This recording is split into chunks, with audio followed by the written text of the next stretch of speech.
What is going to happen to us in the end? How does this all fall apart? What's going to become of the world, become of you, become of me? There's a book in the Bible that gives some answers to these things. But the question is, who wrote it? Why was it written? What does it have to do with us? Who should read it? These are all good questions. We're going to find the answers to these questions in the book of Revelation. And today, we're in chapter 1.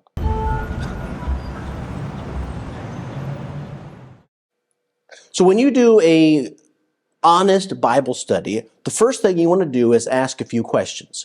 Who was it written to? What was the audience? Who was it written from? Who was the penman? Who wrote it? So who wrote it? Who was it written to? What was the message? What was the purpose? These are some good questions to ask when you start a education in anything really, but specifically in the Bible. These are good questions to ask. So, who wrote the book of Revelation? Well, it says clearly here that it was from John. John, not John the Baptist, but John the Apostle, the one that Jesus loved, the beloved. He wrote this specific book of the Bible. And it was a message from God to man to let us know what is going to happen in the future. Now, why would God want to write this to us? Well, it's not to scare us, to make us fearful, but it was written to who?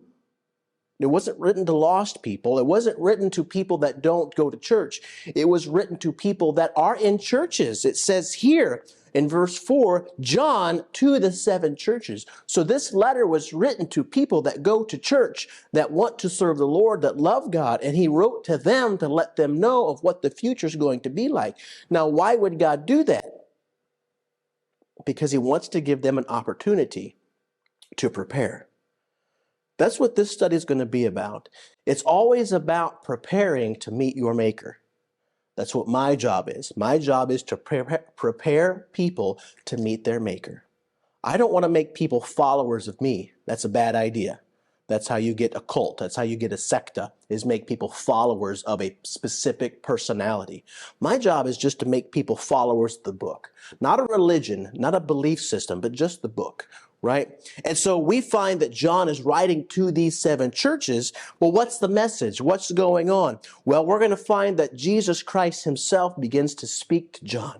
Now, this story all happens after John was banished to the island of Patmos. He was presumably, by some many stories, that he was boiled in oil because he would not keep quiet about his message of Jesus Christ. Again, this is after Christ died, was crucified, was buried. He rose again on his own accord, his own power, raised from the dead, went to heaven, and then after this whole matter, he begins to speak to John on this island to say, hey, I want you to give one more message to these churches to let them know what I see in the future, what you need to change. So this is a very important message, and I'm going to point out a few things here today. First of all, I want you to see who it's written to. We don't find that it says written to the pastors. We don't find it say written to the bishops or the deacons or even the pope or some kind of religious entity. No, it was written to the local churches, the groups of people that assembled together. That's what this word church means.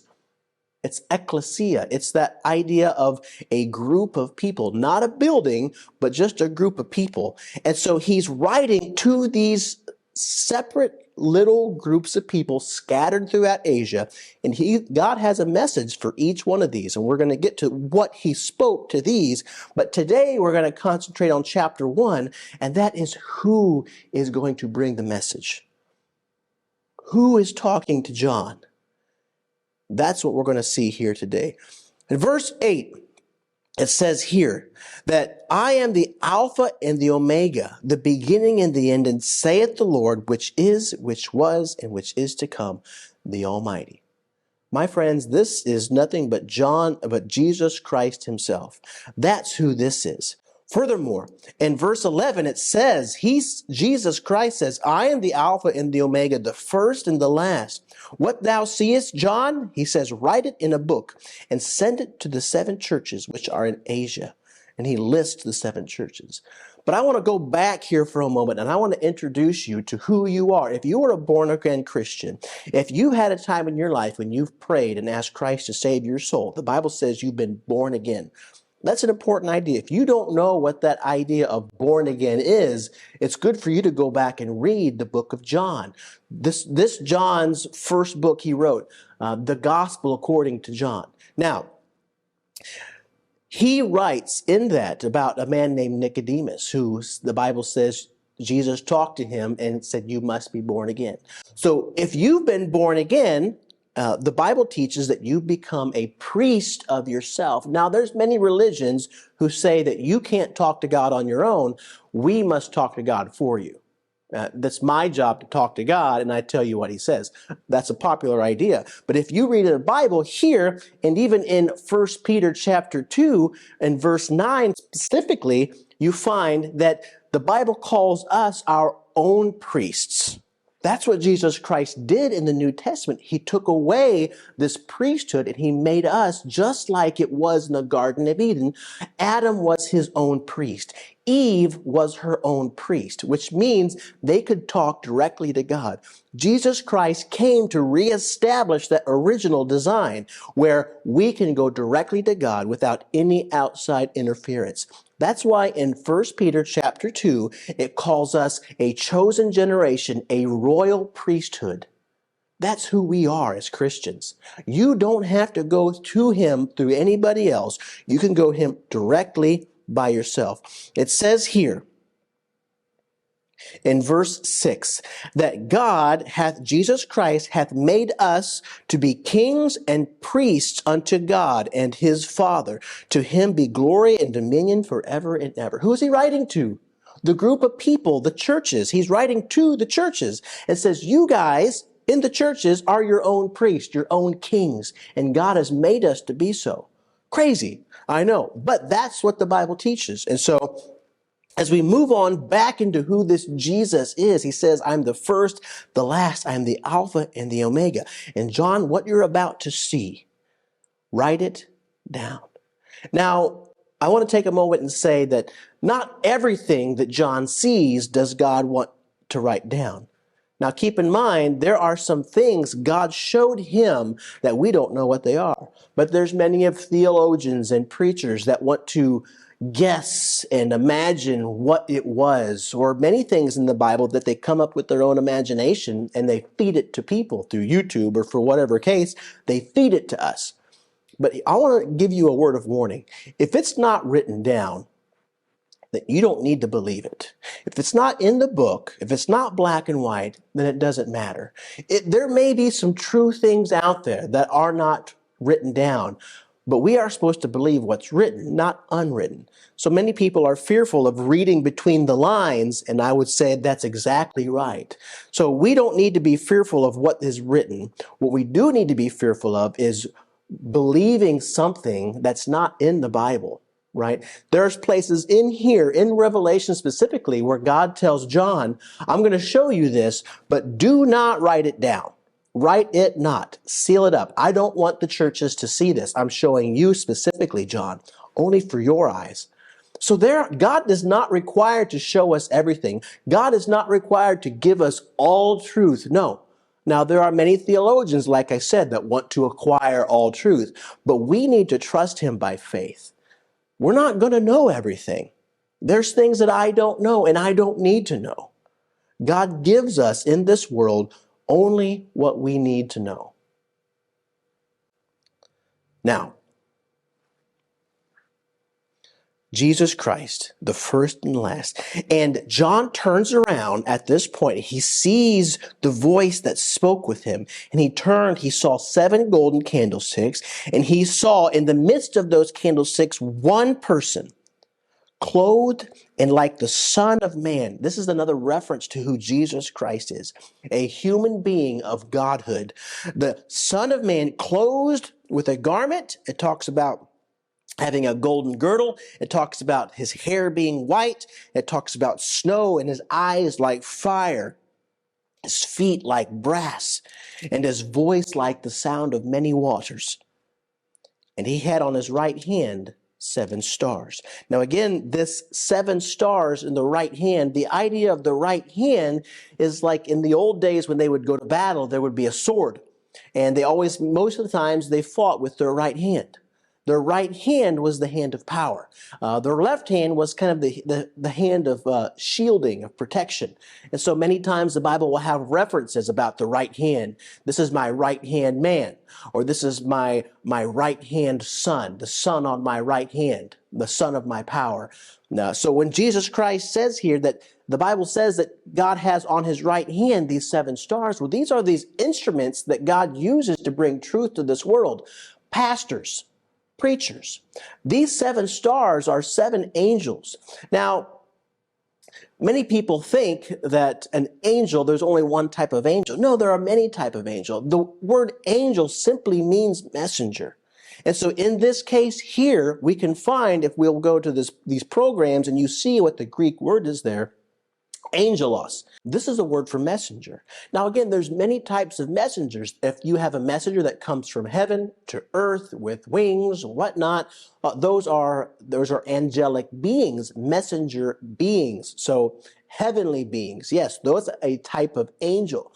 Then there's different types of angels. Lucifer is even called a messenger or an angel. But even there's man-to-man angels, like a postman, a messenger. The word for that, for messenger, is angel.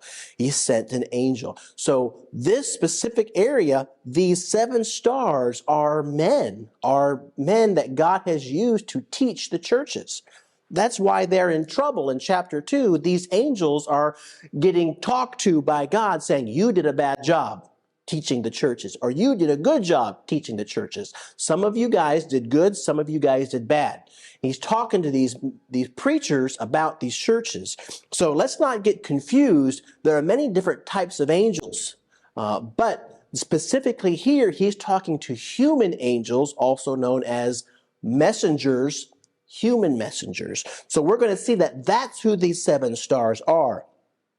So it says that John, when he's seen this person, this Son of Man, with fire of his eyes, what happened? Did he jump for joy? Was he excited? No. Again, one of my jobs is to help prepare you, to prepare people here to meet their Maker, to meet God. And I think many times, we bring God down from his glory to be with us, like our bro, like our buddy. But he's not. He needs to be lifted back up to where he needs to be, holy and just. He hates sin. He hates wickedness. He hates the things that go on in this world fiercely. And he's going to judge the world, as we're going to see in the book of Revelation. But when John seen this being, what did it drive John to do? Well, when he seen Jesus, what he did is he went, hey Jesus, how's it going? Yeah, glad to see you. No, that's not what happened at all. Look at verse 17. It says, and when I saw him, I fell at his feet as dead. You could literally say that John was scared to death. And God, Jesus Christ, put his right hand upon me and said, fear not. Told him to fear not. And he says this to John, I am he that liveth and was dead. Let me ask you a question to all those sectas out there, all those Mormons, all the Muslims, the people that believe that Jesus Christ is not God. Let me talk to you for a moment. You see, right here, this I am, the Alpha and the Omega. When did God ever die? If you're a Muslim and you believe that the great creator is Allah, when did Allah ever die? If you're a Mormon and you believe in Elohim not being Jesus, let me ask you this question. When did Elohim die? He didn't. That's why this great, powerful, almighty being is none other than Jesus Christ. In verse 18, I am he that liveth and was dead. And behold, I am alive forevermore. And I, Jesus, have the keys of hell and death. John, write this down, he says. Record this. of things that are now and what you're going to see in the future. And so he gives us a hint of what these mysteries of the 7 stars are. He says that the 7 golden candlesticks here in verse 20 are the churches, these 7 churches that we're going to talk about next time. And then the 7 stars are these angels, these preachers. So you may ask, why am I kind of cautious on how I handle things here in a church? Why am I cautious about what we do, what we don't do? Well, it's because I believe with all my heart that one day I'll stand before God and I'll have to answer how I handled things, how I directed things. But let me tell you this as well. You are your own priest. So you will also stand before God one day and answer what things you did in your life. Are you prepared for that day? That's the whole purpose of this. That's why we do these videos, is to help people like you to prepare to meet their Creator. Now, you may say, well, my preacher or my priest says something different. I'll tell you this as well. You're not going to have that excuse one day. You'll be without excuse. You have all the information you need to make your own choices. And for you to trust in somebody else is a foolish idea. You need to read the book. If you don't have a book, if you don't have a Bible to read, contact us, email us. We'll put our email in the description below. We'll try to get you a Bible. But the idea is this: you will stand before God. Now, again, this was not written to scare us, but to prepare us to meet Him.